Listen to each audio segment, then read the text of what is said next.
जरा सोचिए, अगर आपको अपने सपनों की कीमत चुकाने के लिए हर दिन अपनी खुशियां गिरवी रखनी पड़े तो कैसा महसूस होगा। एक मिडिल क्लास इंसान अपनी 1 लाख रुपए की ट्यूशन फी के ऊपर 18,000 रुपए जीएसटी देता है, लेकिन वहीं पर अगर आप 1 करोड़ रुपए का अनकट डायमंड खरीदते हो तो उसके ऊपर आपको सिर्फ 25,000 रुपए जीएसटी देनी पड़ती है।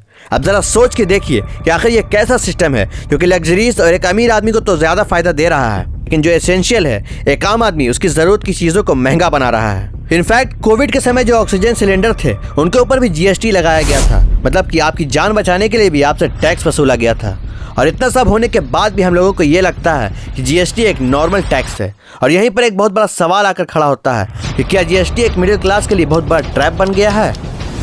कोई भी देश परफेक्ट नहीं होता, उसे परफेक्ट बनाना पड़ता है। झील में पानी बरसता है हमारे देश में, खेत पानी को तरसता है हमारे देश में, जिंदगी का हाल खस्ता है हमारे देश में, दूध महंगा खून सस्ता है हमारे देश में।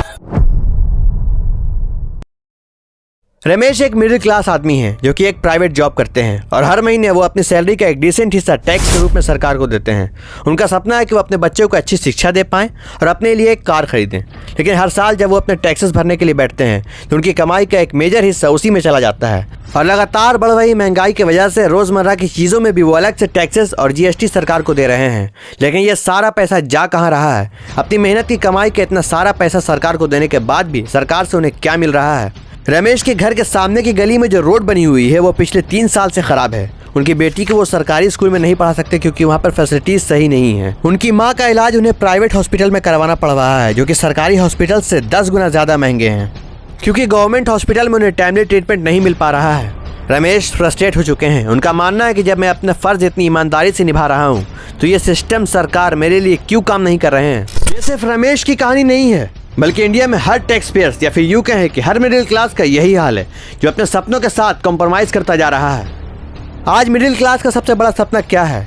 ना कोई बड़ी गाड़ी, ना कोई बड़ा बंगला, सिर्फ अपने बच्चों को एक अच्छी शिक्षा देना, बुजुर्ग माता पिता को सही इलाज दिलाना और महीने के आखिर में थोड़ा सुकून का अनुभव करना।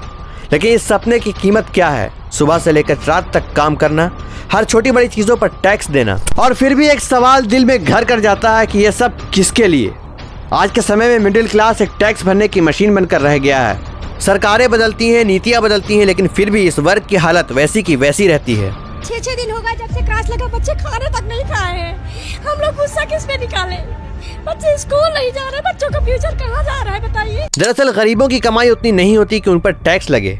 वहीं बिजनेसमैन और अमीर लोग अक्सर टैक्स से बचने का रास्ता निकाल लेते हैं, और जो टैक्स का बड़ा बोझ बचता है वो मिडिल क्लास पर डाल दिया जाता है। सर, मध्यम वर्ग जो कितना पैसा वो अपना खून पसीने से, अपना जो टैक्स का पैसा वो सरकार को देता है, इन्होंने मध्यम वर्ग को कोई रिहा नहीं दी। पहली बार इस साल में देश के मध्यम वर्ग ने इनकम टैक्स के द्वारा कॉर्पोरेशन टैक्स से ज्यादा पैसा इस बार देश के मध्यम वर्ग ने दिया। मेडिकल इन्फ्लेशन सालाना 14% से बढ़ रही है, जो कि एशिया में सबसे अधिक है। ज़्यादातर भारत के लोग नॉर्मल सा हेल्थ चेकअप भी अफोर्ड नहीं कर पा रहे हैं, क्योंकि भारत के 90% लोग महीने के सिर्फ 15 से 20 हज़ार रुपये तक ही कमा पाते हैं। ऊपर से खाने पीने की चीज़ें भी लगातार महंगी होती जा रही हैं।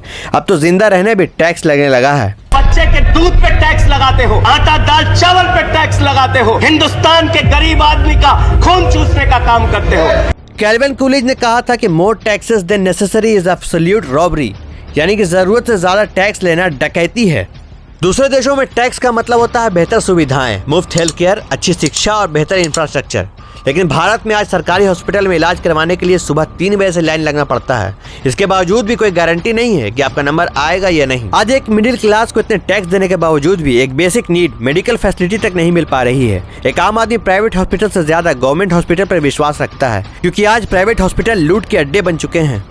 एक और प्राइवेट हॉस्पिटल जाते ही आपका बैंक बैलेंस कब खाली हो जाता है आपको पता तक नहीं चलता। इसी वजह से आज मिडिल क्लास ये सोचते सोचते ही अपनी जान खो देता है कि गवर्नमेंट हॉस्पिटल जाए या फिर प्राइवेट हॉस्पिटल। आज मिडिल क्लास के एक तरफ कुआं है और दूसरी तरफ खाई। आज देश में गरीब और गरीब होता जा रहा है और अमीर, और मिडिल क्लास पूरे देश का बोझ उठा रहा है। पॉइंट ये है कि अगर टैक्स बढ़ाया जा रहा है तो इसके बदले में आपको फैसिलिटीज क्या मिल रही हैं?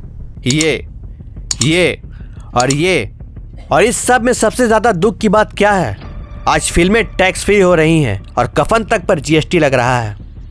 जगने पे टैक्स, सोने पर टैक्स, हंसने पर टैक्स, रोने पे टैक्स, खाने पे टैक्स, पीने पे टैक्स, बच्चों की पढ़ाई पे टैक्स, बुजुर्गों की दवाई पर टैक्स, फसलों की बुआई पे टैक्स, ट्रेन और यात्रा हवाई जहाज पर टैक्स, खरीदने पर टैक्स, बेचने पे टैक्स, फैलने पे टैक्स, समेटने पे टैक्स, सड़क पे टैक्स, आसमान पे टैक्स, गाड़ी पे टैक्स, मकान पे टैक्स, सपनों पर टैक्स, अरमान पे टैक्स, खुशी पर टैक्स, मुस्कान पर टैक्स, दिन रात की गाड़ी कमाई पर टैक्स, किताब पर टैक्स, सियाही पे टैक्स, सब्जी पर टैक्स, मिठाई पे टैक्स, सरकार जनता से वसूल रही है बीजेपी से दिल लगाई पर टैक्स।